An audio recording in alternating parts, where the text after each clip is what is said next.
Aujourd'hui, on va parler de tourbières, de trésors écologiques et de services rendus par la nature.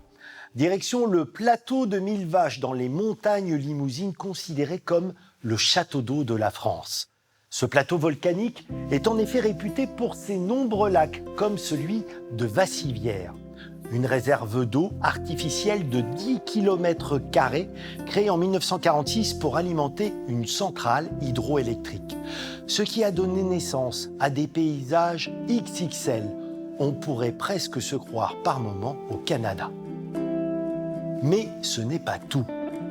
Au total, 11 rivières prennent leur source sur le plateau de Mille Vaches, un record, notamment la Vézère dont voici le berceau, la tourbière de Longeron.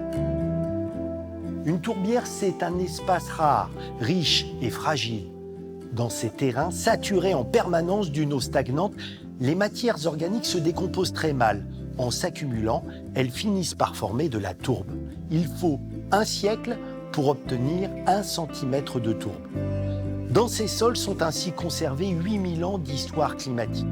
Cette zone humide a tant de services à nous rendre. Véritable éponge, elle régule les crues, elle capte le gaz carbonique, mais c'est aussi un réservoir de biodiversité de molécules rares, comme celle de ce lézard vivipare, dont le sang contient un antigel naturel étudié pour la conservation des organes pour les greffes humaines.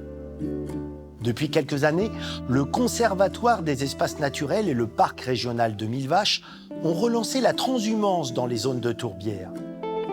Car les brebis mangent les fougères qui participent au déclin de ces zones humides si importantes. En plus d'être des paysages identitaires de notre région, les tourbières doivent être considérées comme des monuments historiques à protéger.